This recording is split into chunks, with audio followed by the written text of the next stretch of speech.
Voy a recordarles los 3 versículos del Nuevo Testamento que ya vimos la semana pasada. Uno está en Mateo 12, no lo busquen. El Señor Jesús dijo: la generación mala y adúltera demanda señal, pero señal no le será dada, sino la señal del profeta Jonás. Y especificó algo más: porque como estuvo Jonás en el vientre del gran pez 3 días y 3 noches, así estará el Hijo del Hombre en el corazón de la tierra 3 días y 3 noches. Muy bien. Entonces, ¿a cuál de los 4 capítulos de Jonás alude esta primera cita? El primer capítulo habla de Jonás siendo arrojado al mar. Sí. Segundo capítulo habla de Jonás tragado por un pez. Tercer capítulo habla de Jonás predicando en Nínive. Y cuarto capítulo habla de Jonás a solas con Dios en el desierto. ¿Sí? ¿Cuál de esos 4 capítulos está citando aquí el Señor Jesús? Capítulo 2, fíjense bien, dice él, como estuvo Jonás en el vientre del gran pez. ¿Y dónde está escrito eso, Jonás? En el capítulo 2. ¿Ya? En capítulo 2 está citando el Señor Jesús de la vida de Jonás. Capítulo 2. Vamos al siguiente pasaje de Lucas. Lucas 11, 29 al 32. Dice: como la multitud se aglomeraba, Jesús comenzó a decir: esta generación es una generación perversa, busca señal y ninguna señal se le dará, sino la señal de Jonás. Porque de la misma manera que Jonás vino a hacer una señal para los ninivitas, así también lo será el Hijo del Hombre para esta generación. La reina del sur se levantará en el juicio con los hombres de esta generación y los condenará, porque ella vino desde los confines de la tierra para oír la sabiduría de Salomón, y miren, algo más grande que Salomón está aquí. Los hombres de Nínive se levantarán en el juicio con esta generación y la condenarán, porque ellos se arrepintieron con la predicación de Jonás, y miren, algo más grande que Jonás está aquí. Muy bien. ¿A cuál capítulo de Jonás se está haciendo referencia? ¿Cuál dices tú, José? El 3, muy bien. Capítulo 3, porque en el capítulo 3 está Jonás predicándole a los ninivitas. ¿Ah? Eso no sucede ni en el 2, ni en el 1, ni en el 4, en el 3. Y aquí el Señor Jesús le dice que los hombres de Nínive se levantarán en juicio contra esta generación, puesto que, y habla de toda la predicación que Jonás realizó en Nínive. ¿Ah? Ahí aprendimos varias cosas que también son señal. ¿Cuántos días de camino era la ciudad de Nínive? 3 días. Y ahí hablábamos de que parece ser que hay un símbolo allí de que el Señor Jesús está hablando de días de años. Días y años. ¿Cuánto tiempo estuvo el Señor recorriendo y predicando en Jerusalén o en sus alrededores? 3 años. Y lo que Jonás anunció a Nínive, de que de aquí a 40 días Nínive sería destruida si no se arrepienten. Y lo que le predicó el Señor Jesús a la ciudad de Jerusalén es que Jerusalén iba a ser destruida. ¿Y en cuánto tiempo más? El Señor Jesús predicó en el año 30 más o menos, y la ciudad de Jerusalén fue destruida 40, pero no días, años después. La única diferencia es que Nínive se arrepintió y Jerusalén no. Y dijo el Señor Jesús: Jonás y los hombres de Nínive se levantarán porque ellos sí se arrepintieron a su predicación y la ciudad no fue destruida. Pero hay aquí más que Jonás en este lugar y ustedes no se arrepienten. ¿Se entiende? Muy bien, la tercera cita está en Mateo 16. Se las leo. Esta cita es cortita, parece igual a las anteriores, pero no es igual. Dice: la generación mala y adúltera demanda señal, pero señal no le será dada, sino la señal del profeta Jonás. Y dejándolo se fue. No hizo ni una referencia más que decir la señal del profeta Jonás. Y dejándolo se fue. Es decir, yo aprendo de ahí que el libro completo de Jonás es una señal para la generación en donde el Señor Jesús vivió. Y hemos estado considerando el capítulo 1, así como un gran resumen. En el capítulo 1 vemos una tremenda señal que Jonás, la vida de Jonás es para los de Jerusalén, de la época del Señor Jesús. ¿Por qué una tremenda señal? Porque en ese capítulo 1, Jonás desciende, dice el capítulo, así lo vimos, que descendió de su ciudad a Jope, de Jope al barco, del barco al fondo del barco, y del fondo del barco descendió al fondo del mar, y del fondo del mar descendió al fondo de un pez. Descendió, descendió, descendió y descendió. Se levantó para descender. Y sabemos en primer lugar quién es aquel que se levantó para descender. Jesucristo. Por tanto, parte el capítulo 1 de Jonás señalándonos a Jesucristo. Y se mete en este barco Jonás y comienza una gran tormenta que Dios, dice que Dios echó. Fíjense usted, Jonás capítulo 1, como dice el versículo 2, Brian, perdón, versículo 3 y 4 de Jonás. 1, 3, 4. 1, 3 y 4. Dice, Jonás se levantó, pero para huir a Tarsis, luego de la presencia del Señor, y descendiendo a Jope, encontró un barco que iba a Tarsis. Pagó el pasaje y entró en él para ir con ellos a Tarsis, lejos de la presencia del Señor. Pero el Señor desató sobre él el mar un fuerte viento, y hubo una tempestad tan grande en el mar que el barco estuvo a punto de romperse. Ok. Dice que Dios echó un gran viento al mar. Él fue el que echó un gran viento al mar para que el mar se desatara una gran tormenta. Es decir, Dios, una vez que Jonás dio su paso de desobediencia, Dios desató un plan de trabajo. Él tenía algo que hacer con Jonás. Y fíjese que el versículo 3 dice que Jonás se levantó para huir. Jonás se levantó para huir de la presencia de Jehová. Y dice el versículo 4, ¿cómo comienza? Pero Jehová. Es decir, Dios tenía algo preparado en su deseo, en su plan, en su propósito en la vida de Jonás, y lo estaba llevando a cabo. Y dice el versículo 3 que es bien enfático en escribirlo. Dice, y Jonás se levantó para huir de la presencia de Jehová. Hay 4 y.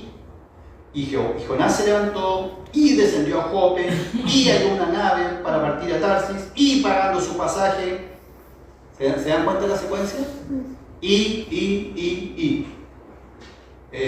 Cuando la Biblia habla así en esos términos, de una secuencia de acciones, es porque está hablando de que Jonás había planificado, había planeado huir de la presencia de Dios. Y fíjese que eso también nos sucede a los seres humanos. Huimos muchas veces de la presencia de Dios. Jonás no estaba huyendo literalmente de la presencia de Dios, porque él sabía que no se podía huir de tal cosa. Él conocía el Salmo 139 que dice que es imposible huir de la presencia de Dios porque Dios está en todos lados. Pero realmente de lo que él estaba huyendo es del llamado específico que Dios le había hecho a su vida. Un llamado de profeta. Pero específicamente de ser un profeta al extranjero. Tenía que salir de su tierra natal y de Israel.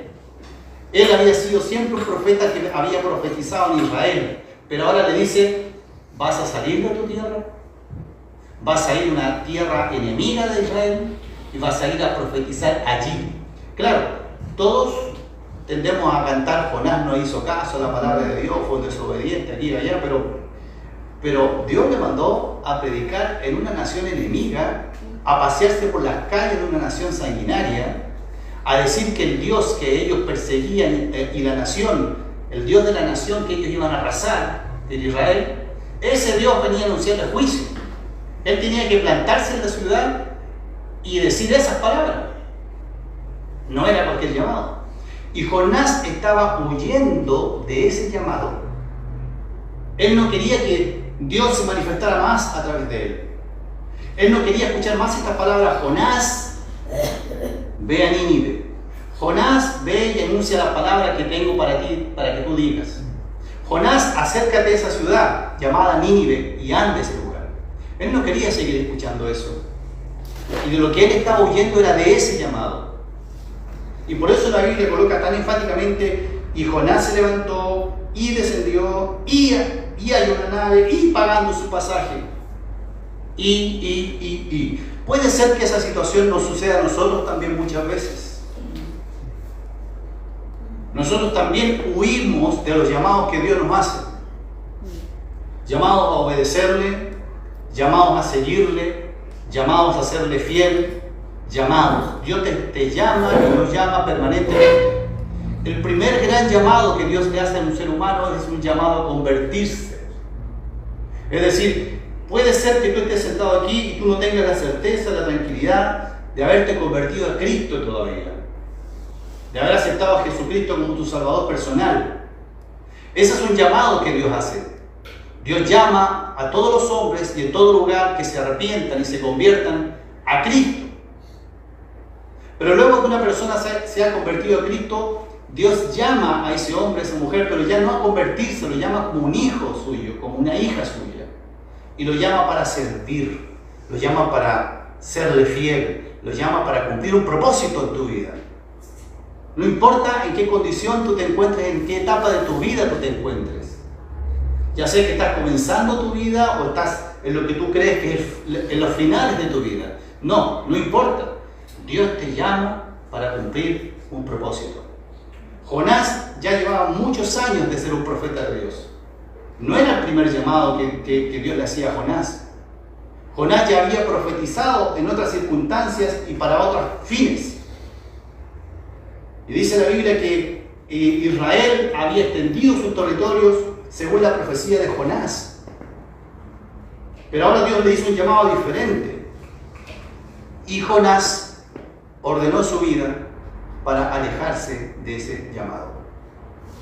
Y Jonás se levantó para huir. Y descendió. Y hay una nave para partir para Tarsis. Y pagando su pasaje, descendió a la nave.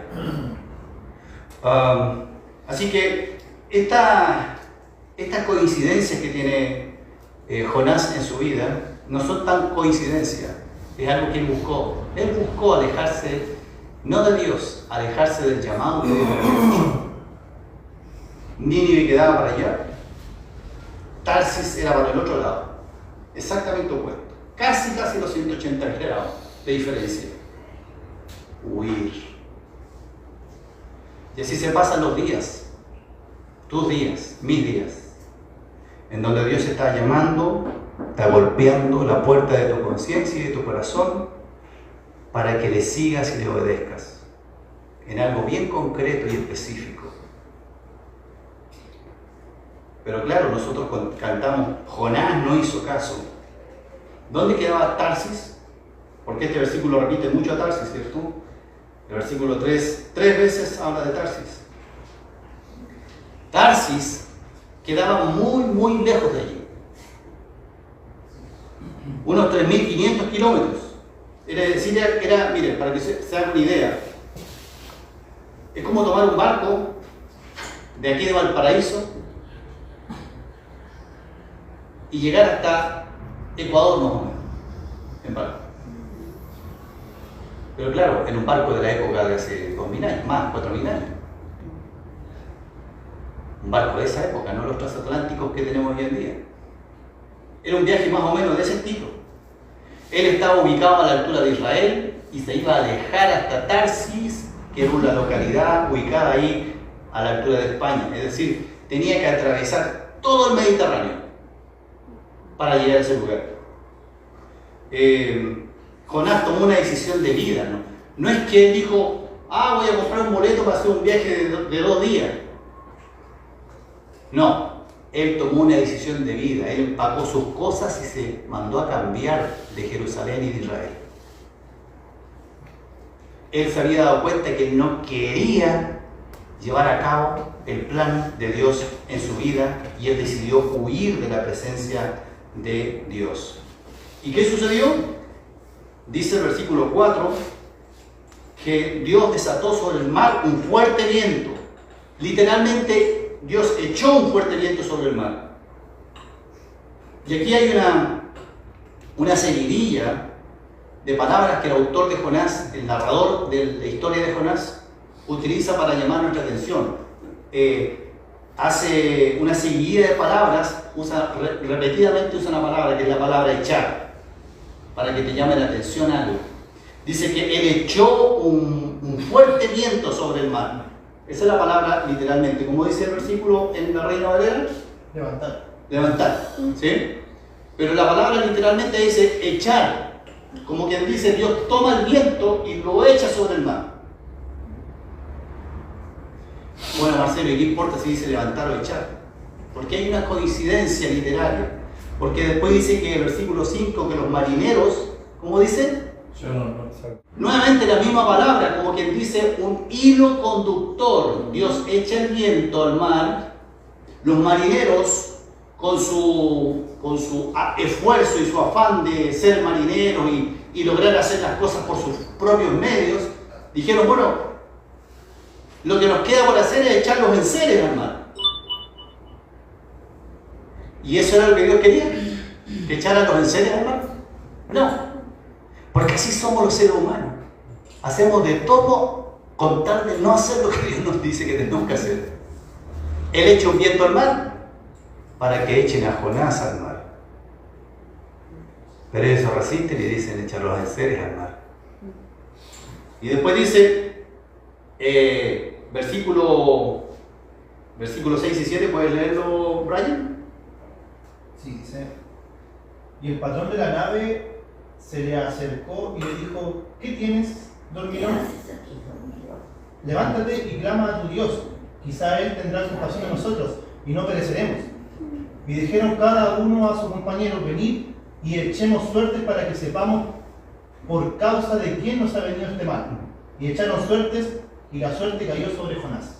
Muy bien. Echaron suertes. Nuevamente está la misma palabrita esta. Dios echa el viento sobre la mar. Los marineros echan los enseres al mar, pensando que eso es lo que Dios quiere. Se dan cuenta que no funciona nada y se dan cuenta que hay un holgazán en el fondo del barco, durmiendo. ¿Quién puede dormir en una tormenta así? Alguien que está profundamente adormecido. Jonás, anestesiado en su conciencia, en su corazón.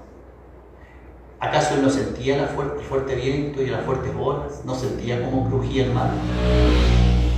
Sin embargo, era capaz de estar durmiendo. Eso habla un poco del estado de la conciencia de Jonás. Bueno, también es una remembranza a alguien que siglos más tarde estaría en una barca en medio de una tormenta. Los discípulos estaban como esos marineros muertos de miedo porque el agua caía sobre la pequeña barca de Pedro, y ven al Señor Jesucristo que estaba ¿cómo? ¿Cuál Jonás? Durmiendo. Señor, ¿no tienes cuidado de nosotros que estás durmiendo? Bueno, de alguna manera también es una pequeña semblanza hacia el futuro de la vida de Jonás aquí. Pero aún así Jonás está en un estado de dormir, de tener su conciencia callada. Y entonces ellos nuevamente sucede esta palabrita de echar, pero ahora nuevamente un esfuerzo que es el típico que hacemos los seres humanos para evadir, hacer aquello que Dios nos está llamando claramente. Y en vez de echar a Jonás al agua, ahora la segunda intento echan suertes. Pero Dios siempre guía las situaciones de nuestra vida para que siempre nos quede claro hacia dónde está apuntando Él. Y aún esas suertes cayeron sobre Jonás. Dice el versículo 4 que Jehová hizo levantar un gran viento. Y aquí nuevamente en este versículo está la seguidilla de is. Así como Jonás, en el versículo 3 dice: Jonás se levantó Jonás, y descendió a Jope, y hay una nave, y pagando su pasaje entró en la barca.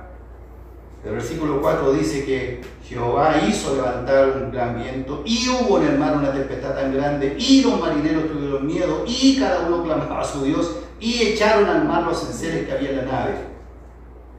Es decir, Dios no te deja ni te suelta, aunque tú estés huyendo del propósito que Dios te ha entregado. Dios no te suelta ni te entrega, porque tú eres un hijo, una hija, servidor de Dios. Entonces dice que Jonás había bajado al interior de la nave. Y aquí nuevamente hay una seguidilla de is para volver a decirnos en qué condición se encontraba Jonás. Y se había echado a dormir, y el patrón de la nave se le acercó y le dijo, clama a tu Dios, y no pereceremos. Y dijeron cada uno a su compañero: venid y echemos suerte. Echaron suertes y la suerte cayó sobre Jonás. La suerte cayó sobre Jonás. Es decir, Jonás a esa altura, trate de ponerse un poco usted en los zapatos de Jonás. Ya era evidente de que no había cómo escapar. Él se había echado en el fondo del barco para dormir, a ver si pasaba luego esa tormenta. Y si el barco se hundía, bueno, que se hunda, nos morimos todos. Pero Dios fue al fondo del barco a buscarlo. No lo soltó. Echaron suerte, lo llevaron seguramente a la cubierta del barco y dijeron: vamos a echar suerte, tú tienes que estar presente acá porque vamos a ver por causa de quién nos ha venido este mal. ¿Quién de todos nosotros es a quien Dios persigue? Porque esta ira tan grande de algún Dios, de alguno de todos los dioses que nosotros sabemos que existen, está persiguiendo a alguno de los que estamos acá. Así que vamos a echar suerte. Tú, dormilón, ya no puedes estar allá al fondo, tienes que estar aquí con nosotros. Vamos a echar suertes para ver sobre quién cae esto. ¿Qué estaría pensando Jonás ahí? Dios no me va a soltar. Dios quiere que cumpla aquello para lo cual me llamó. Así que a esa altura yo creo que Jonás empezó a entregarse poquito a poco. Echaron suertes y la suerte cayó sobre Jonás. Pero obvio, diría Jonás en su corazón: claro que iba a caer sobre mí esa suerte. Si la suerte del justo está en las manos de Jehová.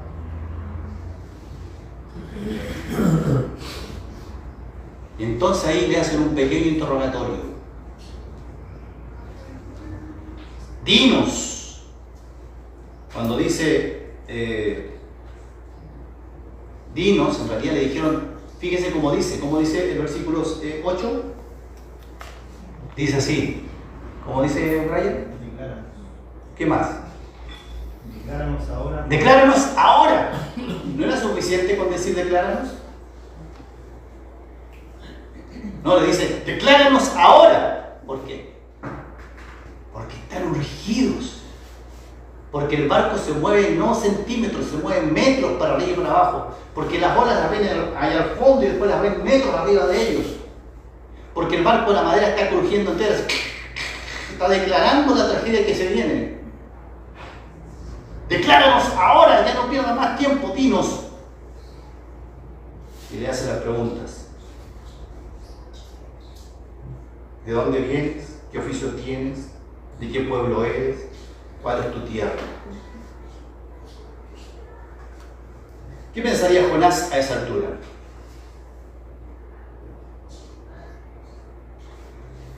Señor, estoy en tus manos. Pensaría lo que los marineros dijeron más adelante: haz como tú quieras, Señor. Los marineros más adelante dijeron: has hecho como tú has querido. Entonces él le declara: soy hebreo, temo a Jehová. Fíjese cómo lo dice: temo, dice el versículo 9, temo a Jehová, Dios de los cielos. ¿Qué hizo qué cosa? ¿Qué hizo esas tremendas olas que ustedes están viendo ahí? ¿Y qué más hizo? La tierra que ustedes quisieran estar pisando en este instante, Dios también lo hizo. Ese es el Dios cual yo tengo. Cuando escucharon esto los marineros, dice el texto que, ¿cómo dice Brian? Aquellos hombres temieron sobremanera. Temieron sobremanera. Temieron sobremanera. 3 veces, fíjense un poquitito la intensidad del temor. 3 veces se dice que los marineros temieron. Busca un poquitito más arriba en Jonás, la primera vez que temieron, por ahí por el versículo 5. Y los marineros tuvieron miedo. No, ¿cómo dice? Y los marineros tuvieron miedo. Bien, ese es el primer miedo que tuvieron. Tuvieron miedo. ¿Y qué hicieron con ese miedo? Y cada uno clamaba a su Dios. Y cada uno clamaba a su Dios. Hay un miedo religioso y cada uno clamó a su Dios. Ahora este segundo miedo, que está en el versículo 9 creo, ¿qué dice?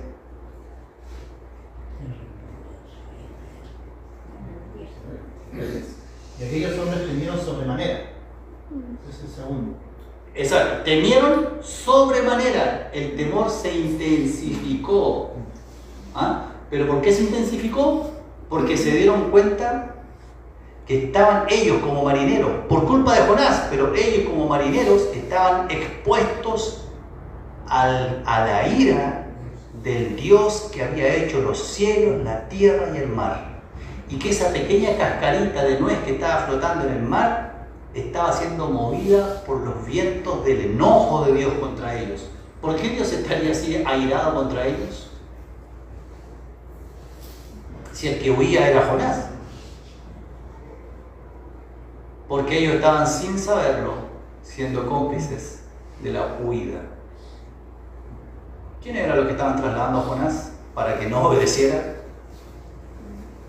Esos marineros. Y dice el texto, versículo 10, temieron sobremanera porque se vieron expuestos al juicio de Dios. Porque ellos sabían que huía de la presencia de Jehová, pues Él se los había declarado. Es decir, Jonás les dijo algunas cosas más que las que están escritas por el narrador ahí, ¿cierto? Él, aparte de decirle soy hebreo, temo a Jehová, aparte de decirle que era de Israel, él le dijo además, y además estoy huyendo de la presencia de Jehová. Solo que el narrador no escribió eso, pero ahora lo aclara. Y ellos temieron porque se dieron cuenta que tenían en el barco a alguien que había hecho enfadar a Dios. Pero en realidad nunca se usa el término enfadar. Así que no podemos decir que Dios estuviese enfadado con Jonás. Pero sí ellos estaban recibiendo los impactos, las consecuencias de un Dios que estaba llevando a cabo su propósito. La tormenta comienza cuando Dios echa un fuerte viento sobre el mar. La tormenta acaba cuando los marineros echan a Jonás al mar. Esa es la cadena de eventos guiada por la palabra echar. ¿Quién en realidad echó a Jonás al mar? ¿Los marineros? ¿O quién? Dios en realidad echó a Jonás al mar. Porque eso es lo que Dios buscaba de Jonás, echarlo al mar. Y fíjense que uno dice, pero ¿por qué atravesó todo esto Jonás? ¿Lo habría atravesado si no hubiese obedecido la primera vez? ¿Sabe que yo creo que sí?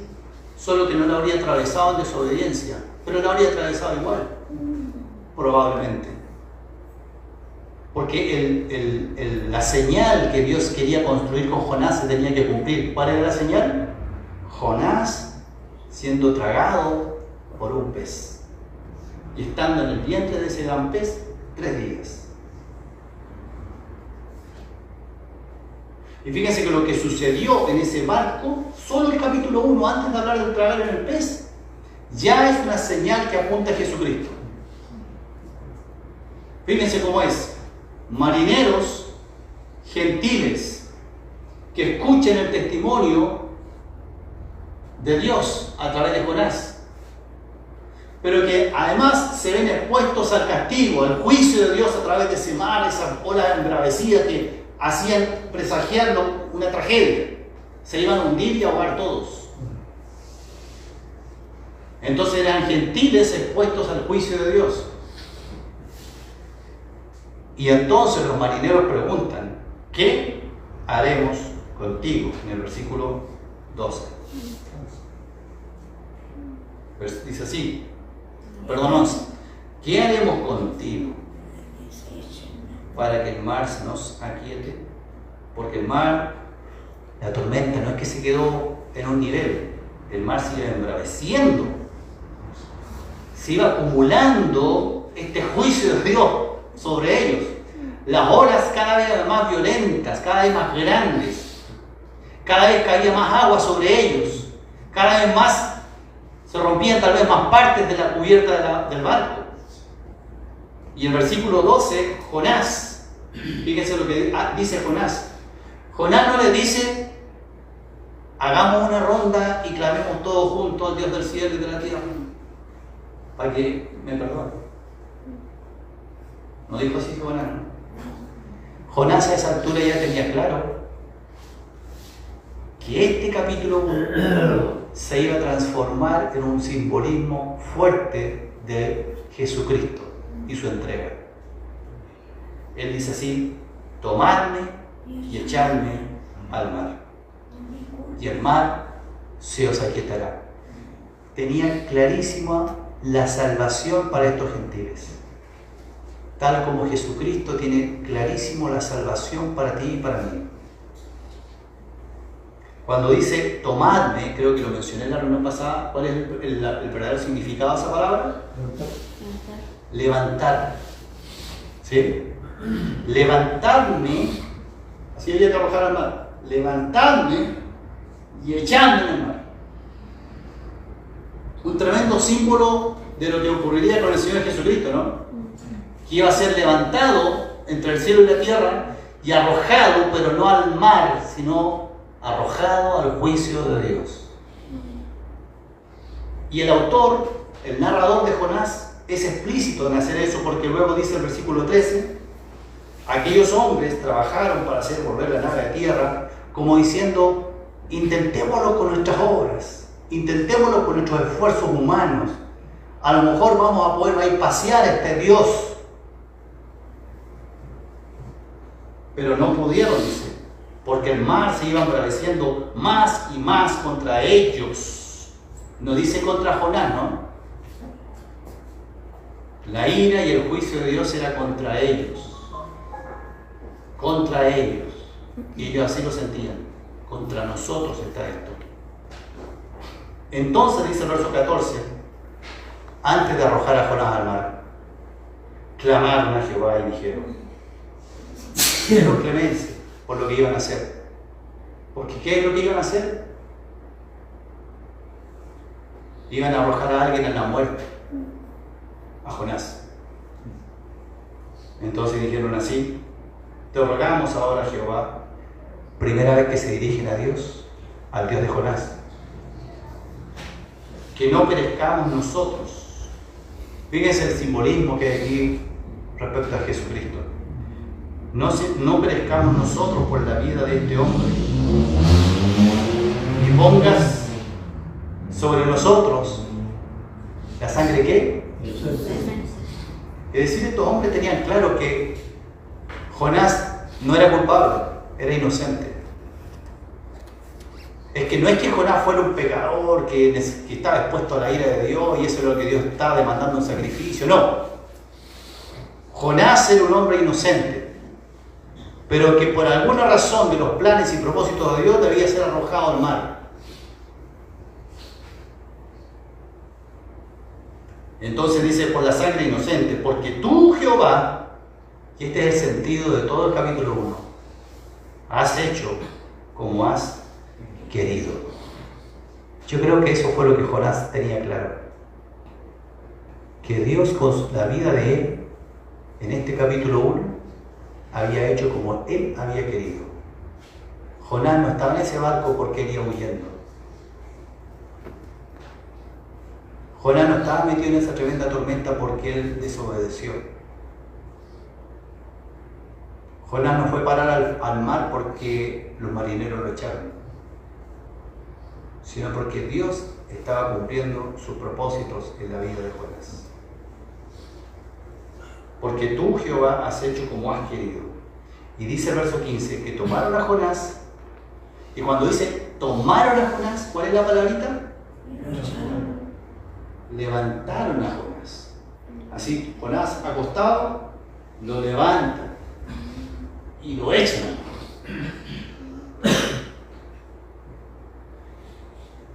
Y sucedió lo que sucede en el alma de una persona cuando recién se convierte. Y el mar se aquietó de su furor. Para los que están en Cristo Jesús, hay paz, hay quietud, ya no hay juicio, hay salvación. Y dice el versículo 16, es la tercera vez que muestran temor estos marineros. La primera fue temor, la segunda fue temor sobremanera, y este versículo 16, ¿qué dice? Temieron aquellos hombres a Jehová, con gran tercer nivel de temor. Pero ahora su temor fue en quietud, en silencio. El mar ya no estaba brameando, ya no había olas, ya no había viento. Ahora su temor ya no era por la muerte, sino que se dieron cuenta cuán grande era el Dios, el único Dios verdadero. Podríamos decir que este momento fue un momento de conversión para estos marineros, porque fíjese lo que hacen enseguida. Ofrecieron sacrificio a Jehová e hicieron votos. Dicen los entendidos y los eruditos que ese último versículo 16 fue como un resumen del narrador, pero no es que hicieron sacrificios y votos a Jehová en el barco, sino que dicen algunos eruditos que dan la impresión que ellos se regresaron luego que pasó esto, dieron vuelta con el barco, no siguieron rumbo a Tarsis, se devolvieron, fueron a Jerusalén y allá en el templo de Jehová hicieron votos y sacrificios a Jehová. Así que este capítulo 1 de Jonás nos muestra a un Jonás siendo símbolo, señal. Por eso el Señor Jesús dijo: no les será dada señal sino la señal del profeta Jonás, y dejándolo se fue. Porque esto es una señal para la nación de Israel cuando Jesús estuvo caminando aquí en la tierra, diciéndole: lean este profeta. Y lo que sucedió allí es lo que le sucede a esta humanidad, que va rumbo a la eternidad en una barca, rodeado por la ira de Dios, por el juicio de Dios.